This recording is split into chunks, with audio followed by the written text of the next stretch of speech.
Bhagavatha Vahini, Chapter 11, The Pandavas' Grief.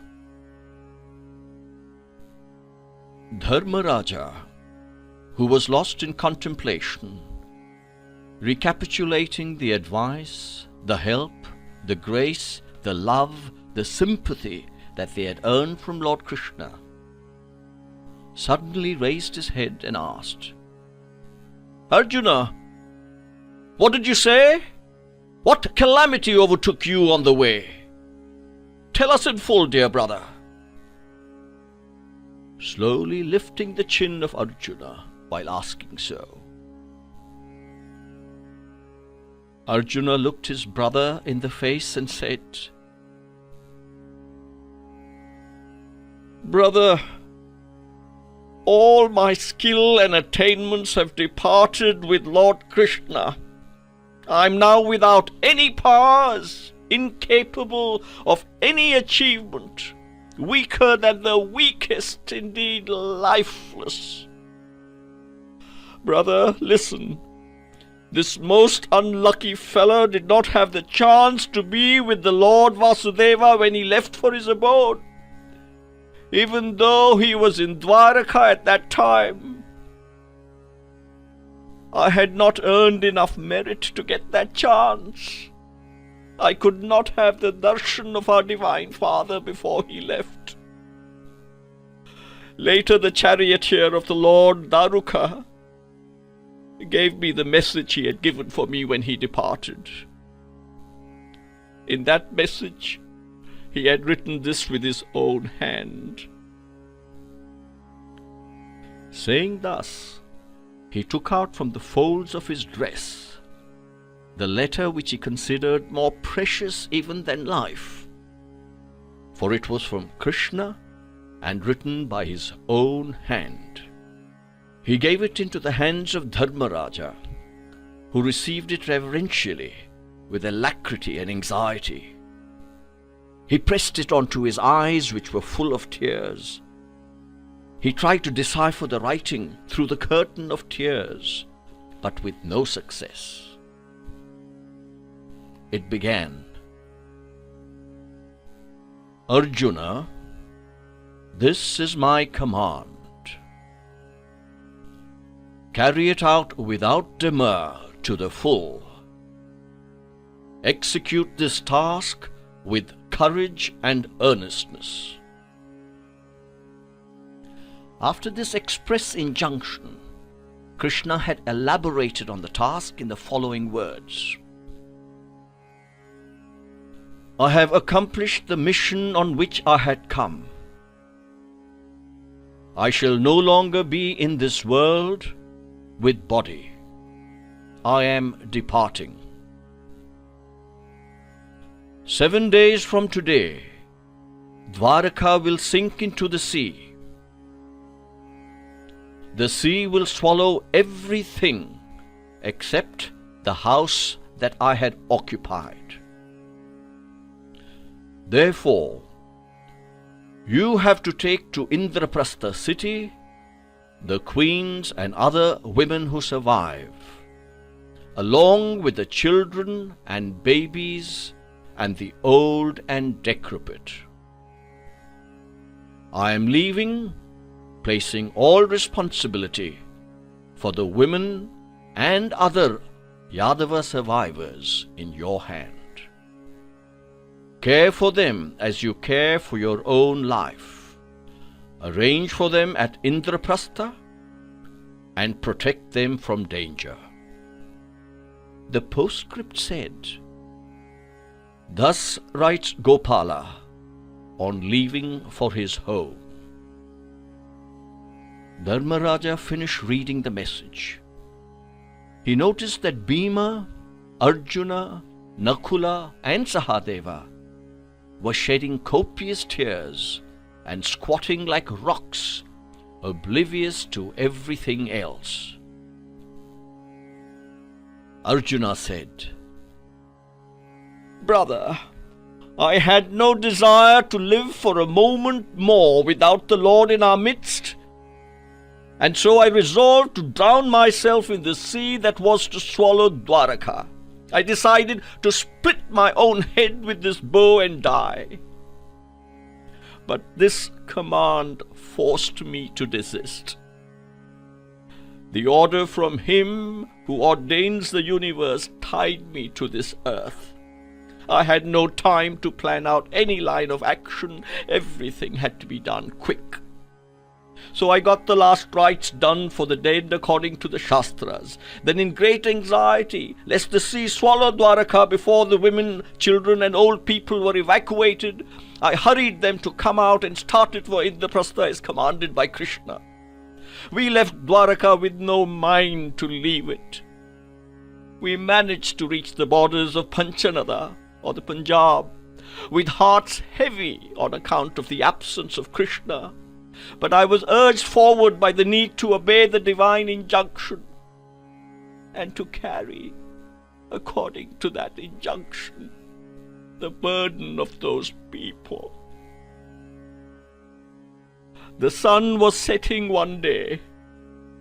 We dared not cross at that late hour a flooded river that impeded our progress.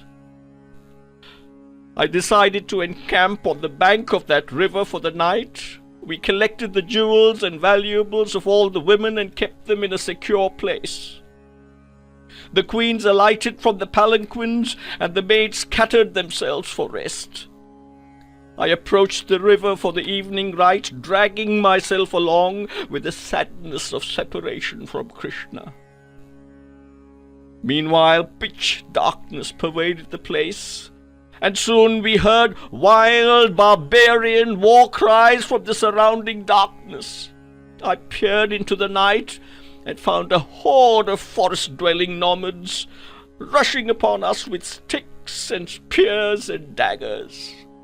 They laid hands on the jewels and the valuables. They started dragging away the women and binding them hand and foot. I shouted at them and threatened them with dire consequences. "Why do you fall like moths into fire?" I asked them. "Why be like fish that meet death, craving for the angler's worm?" I told them. "Do not meet death in this vain attempt to collect loot," I warned them. "I imagine you do not know who I am. Have you not heard of the redoubtable bowman, Pandu's son Arjuna, who overwhelmed and defeated the 3 world conquerors, Drona, Bhishma, and Karna? I shall now dispatch the whole lot of you to the kingdom of death with a twang of this bow, my incomparable Gandiva. Flee before you meet destruction, or else feed with your lives this hungry bow," I announced. Nevertheless, they went about their nefarious task undismayed. Their cruel attack did not abate. They fell upon our camp and dared attack even me. I held myself in readiness and fitted divine arrows to efface them all. But alas, a terrible thing happened. I cannot explain how or why. Of the sacred formulae which fill the missile with potency, I could not recall a single one. I forgot the processes of invocation and revocation. I was helpless. Before my very eyes, the robber bands dragged away the queens, the maids, and others. They were screaming in agony, calling on me by name, "Arjuna! Arjuna, save us! Rescue us! Do you not hear us? Why are you deaf to our cries? Are you giving us over to these brigands?" Had we known that this would be our fate, we would have died in the sea like our dear city Dwaraka. I heard it all in terrible agony. I saw it all. They were screaming and fleeing in all directions, women, children, and the aged and the infirm. Like a lion whose teeth have been plucked out and whose claws have been sheared, I could not harm those ruffians. I could not string my bow. I attacked them with the arrows in my clasp. Very soon even the stock of arrows was exhausted. My heart was burning with anger and shame. I became disgusted with my own pusillanimity. I felt as if I was dead. All my efforts were in vain. The greatly blessed, inexhaustible receptacle of arrows had failed me after Vasudeva had left. My might and skill had gone with Krishna when he went from here.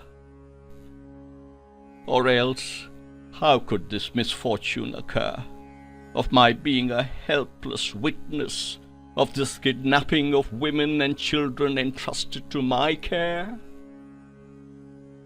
I was tortured on one side by the separation from Krishna, and on the other by the agony of not carrying out his orders. Like a strong wind that fans the fire, this calamity added fuel to the anguish of my heart. And the queens, those who were living in golden palaces in the height of luxury, when I contemplate their fate in the hands of those fierce savages, my heart is reduced to ashes. O Lord, O Krishna, is it for this that you rescued us from danger in the past? To inflict on us this drastic punishment? Arjuna wept aloud and beat his head against the wall in despair, so that the room was filled with grief. Everyone shivered in despair. The hardest rock would have melted in sympathy. From Bhima's eyes, streams of hot tears flowed. Dharmaraja was overpowered with fear when he saw him weeping so. He went near him and spoke lovingly and tenderly in order to console him. Bhima came to himself after some time. He fell at Dharmaraja's feet and he said, "Brother, I do not like to live any more. Give me leave. I shall go into the forest and immolate myself with the name of Krishna on my lips and reach home. This world without Krishna is hell to me." He wiped the hot tears with a cloth in his hand. Sahadeva, who was silent so long, approached Bhima and said, "Calm yourself. Do not get excited. Don't you remember the reply Krishna gave Dhritarashtra that day in the open assembly, when he proceeded thither to negotiate peace between us?